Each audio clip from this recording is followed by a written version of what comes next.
Most men walk through life believing a beautiful lie.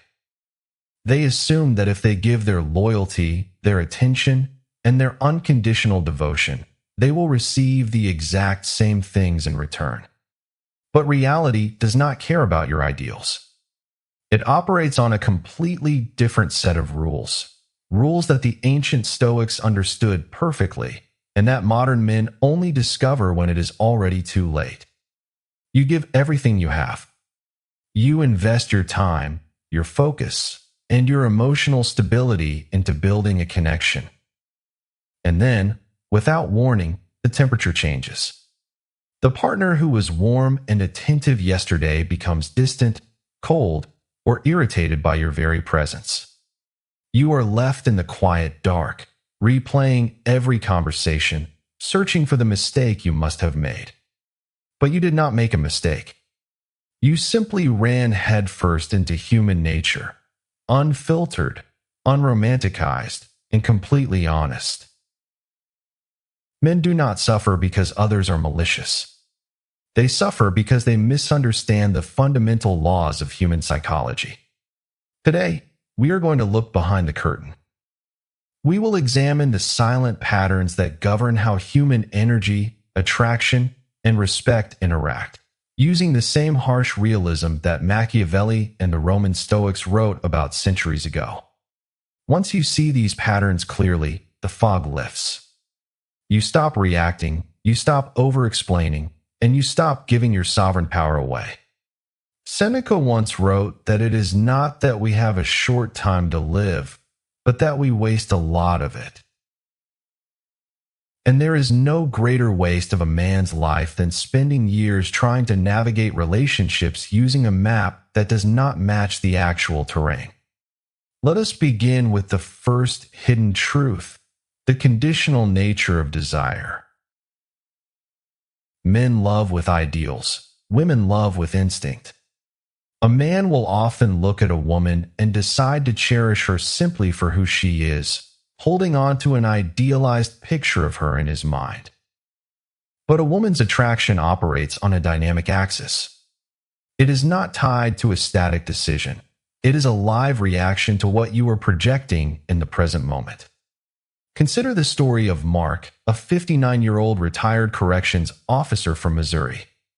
He is a steady, honorable man who spent decades doing the right thing. After a difficult divorce, he met Angela, a warm, magnetic 55-year-old who worked in a medical office. In the beginning, their connection felt effortless. She would touch his arm, laugh at his stories, and look at him with genuine warmth. Mark felt a surge of validation. He assumed this warmth was a permanent reward for his good character. But Angela's desire was not a static award.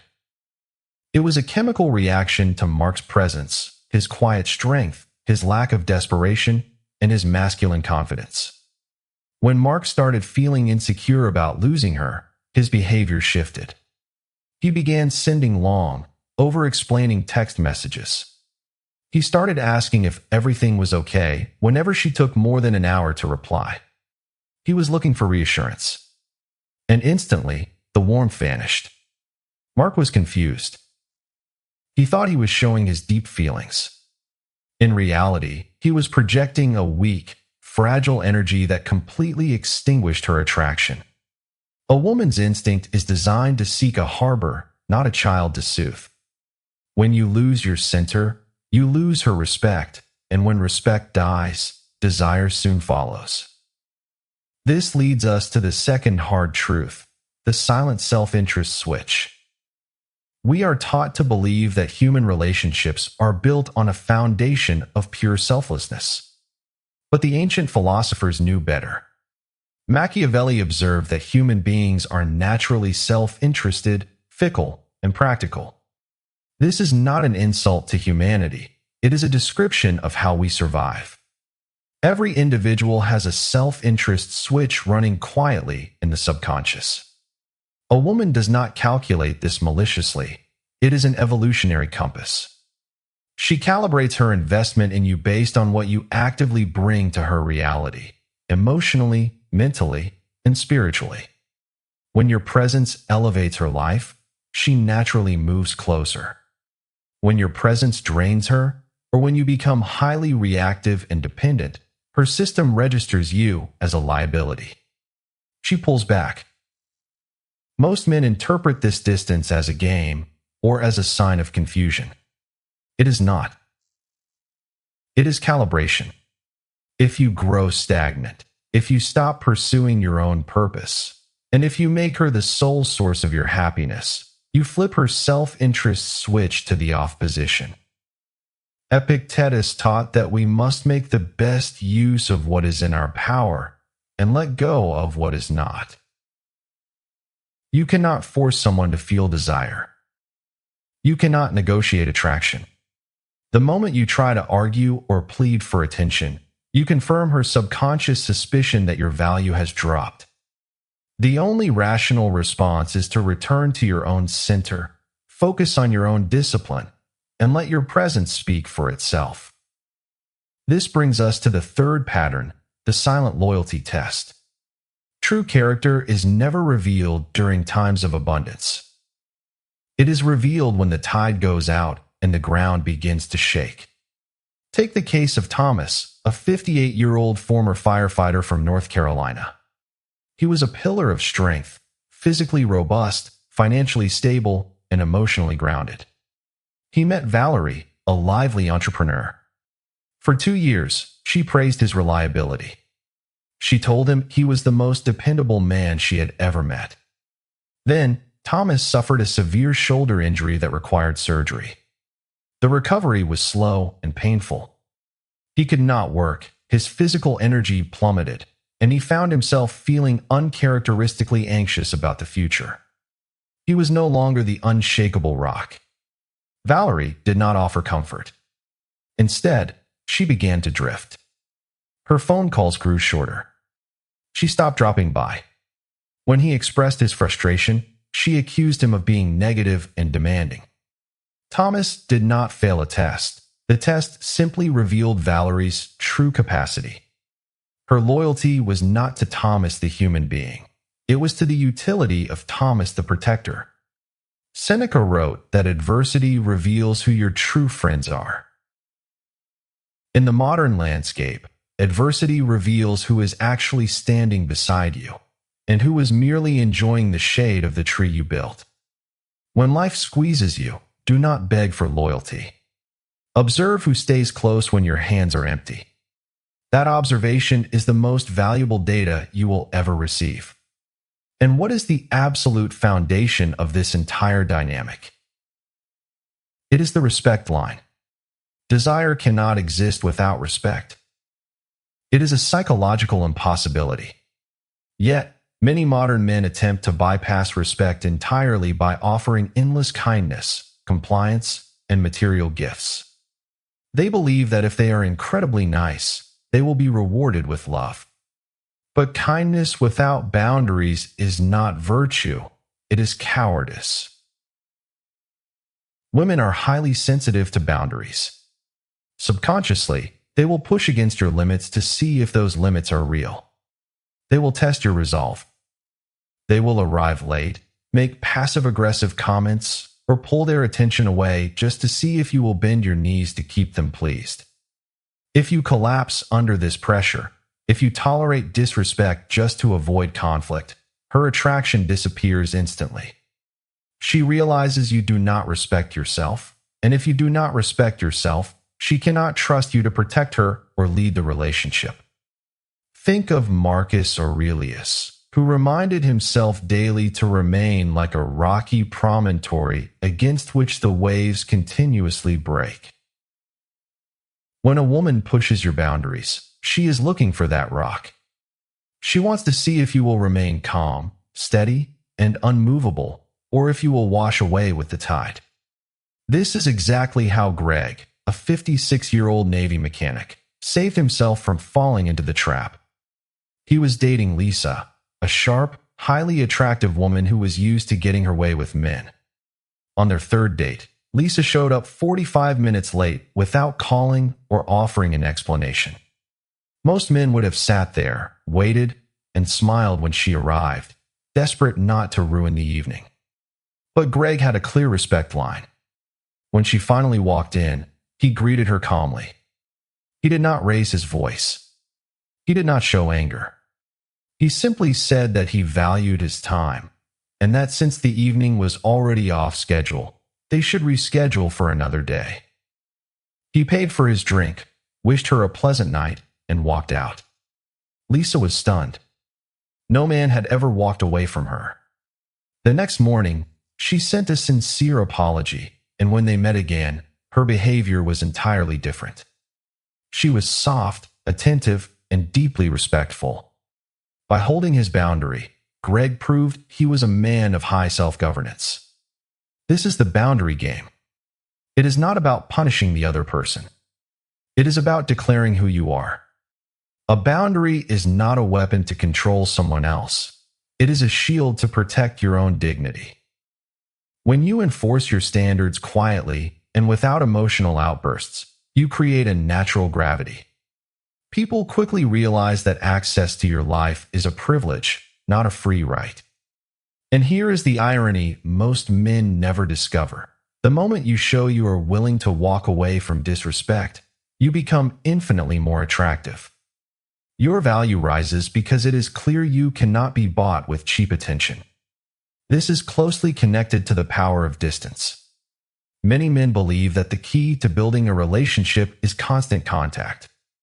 They text all day, call all night, and make themselves completely available at a moment's notice. They believe this shows dedication. In reality, it suffocates the space where attraction grows. Attraction requires a gap. It requires a vacuum. If you are always there, if your thoughts are always fully exposed, and if your schedule is entirely dependent on her, there is no mystery left to solve. There is no reason for her to reach out, because she already owns your attention completely. True distance is not a game of emotional manipulation. It is the natural result of a man who is actively engaged in his own life. When you have a purpose, when you are dedicated to your work, your health, your intellect, and your own path, you do not have the time to sit by the phone waiting for a message. You are not ignoring her. You are simply moving forward. Marcus Aurelius wrote that a man must stand erect, not be kept erect by others. When you build a life that is intellectually, physically, and spiritually fulfilling, you no longer look to a relationship to fill an empty void. You are already whole. When a woman enters the life of a grounded man, she feels the pull of his current. She realizes she must step into his world, rather than expecting him to abandon his world to revolve around hers. This is the only dynamic that sustains long-term attraction. But to maintain this posture, you must understand the emotional leverage that is often used to throw you off balance. Human beings naturally seek control, and in relationships, that control is rarely asserted through physical strength. It is asserted through emotional gravity. If a woman can change your mood with a single cold glance, a delayed text, or a sudden shift in tone, she knows she has emotional authority over you. Consider Robert, a retired 60-year-old truck driver. He was a practical, hard-working man, but when he started dating Jennifer, he surrendered his emotional peace. Whenever Jennifer grew quiet, Robert would immediately panic. He would ask her what was wrong, try to buy her gifts, and bend his schedule to make her happy again. He thought he was being a caring partner. In reality, he was letting her emotions dictate his reality. He became a passenger in his own life, reacting to every small wave she created. The more he reacted, the less stable he appeared, and the further Jennifer drifted. But here is where the trap closes. What if the exact moment you try to save a relationship is the precise moment you lose it? Most men make this fatal mistake when a partner pulls away. They rush in to fix the silence, unaware that their panic is actually destroying the very thing they want to protect. Imagine the heavy sigh, the sudden shift in posture, the subtle, cold withdrawal. You feel the sudden drop in temperature in the room, and because you are wired to solve problems, your heart rate spikes. You ask what is wrong. You explain. You apologize. You overinvest. But in doing so, you have quietly abandoned your own center. Jennifer did not sit down and plan a strategy to manipulate Robert. Her emotional currents simply shaped his reality because he allowed them to. This is the thin, sharp line between a man who leads and a man who is led. It is a simple, destructive dance. She shifts her tone, so you shift your entire behavior. She withholds warmth, so you chase her harder. Before long, she realizes without a word being spoken that your emotional stability is entirely dependent on her weather. And once anyone realizes they can move your inner world with a simple change in posture, the natural balance of respect is lost. This is why Stoicism is not an academic theory, but a survival tool. Marcus Aurelius wrote that you have power over your mind, not outside events. A partner's emotional wave is an outside event. Her moods, her silence, her sudden irritations, none of these belong to you.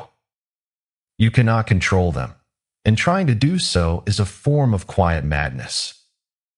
The only territory you own is your response. And when that response is steady, grounded, and slow, the storm loses all its power over you. Months later, Robert finally learned to pause instead of react. When Jennifer became cold, he did not chase. When she showed irritation, he did not rush to soothe her. He simply stayed present, calm, and entirely at peace with himself. And the result was unexpected.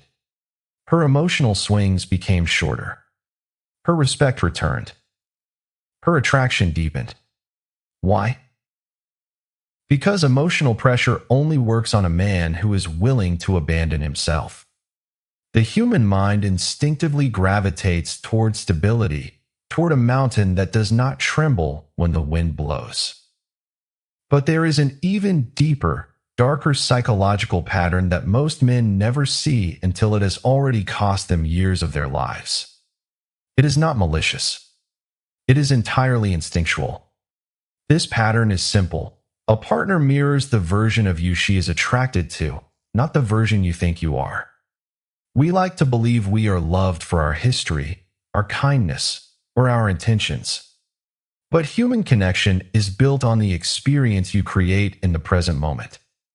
When your inner energy shifts into worry or weakness, the mirror reflects it instantly. She will not tell you why she is drifting. She will not say that your presence feels less grounded than before. She will simply become quiet. She will take longer to reply. She will stop leaning in. Men call this confusion. Psychologists call it intuitive recalibration. Epictetus famously remarked that circumstances do not make the man. They merely reveal him to himself. In the same way, the shifts in a partner do not change you. They reveal where you are weak, where you are desperate, and where you have stopped standing on your own 2 feet. She intensifies your energy when you are strong, and she retreats when you are unstable. She does not do this consciously. She is reacting to the atmospheric pressure of your mind. This is why a man can provide everything, treat a woman perfectly, and still watch her interest fade into nothing. Effort does not rebuild attraction. Self-respect does. Direction does. Boundaries do. When you return to your grounded self, the dynamic shifts back. Not because of a negotiation, but because the steady man she was drawn to has reappeared. Now, think about what it takes to possess the kind of energy that cannot be manipulated. It is not about being loud, aggressive, or distant. Loudness is merely insecurity wearing a mask.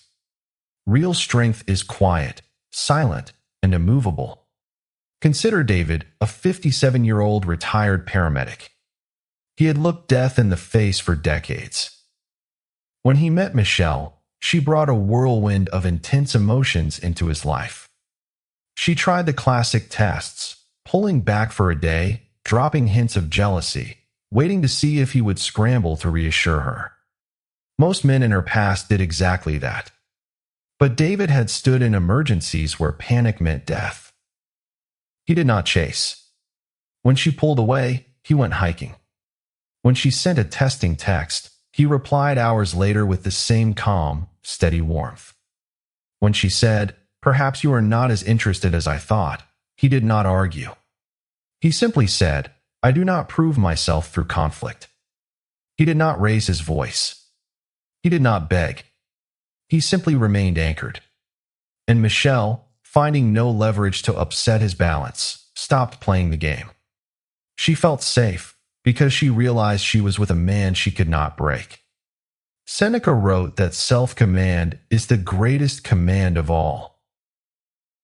A man who commands himself can never be ruled by another.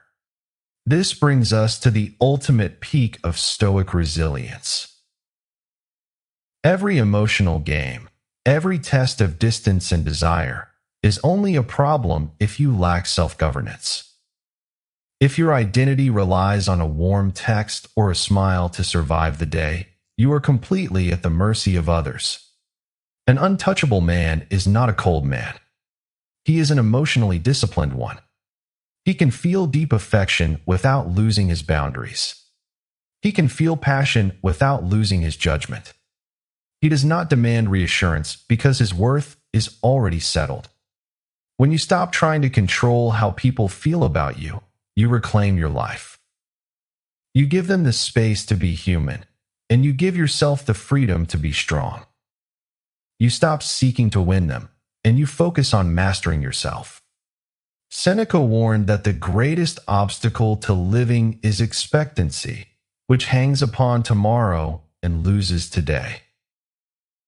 When you let go of how you expect others to behave and focus entirely on how you choose to carry yourself, you become the architect of your own peace.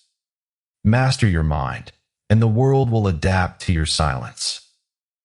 If these principles resonate with you, if you want to delve deeper into the psychological framework and the ancient Stoic practices that build this level of unshakable masculinity, consider joining our channel membership. Inside, we break down these complex dynamics in a way that is designed for men who are serious about reclaiming their personal sovereignty. Take a moment to reflect on your own life. Have you been holding the line, or have you been letting your boundaries slip? Share your thoughts in the comments below. Let us build a community of men who lead with calm minds and unshakable hearts. Subscribe to the channel so you do not miss our next study in resilience. Thank you for walking this path with me today. Stay grounded, stay disciplined, and remember, your peace is your own responsibility.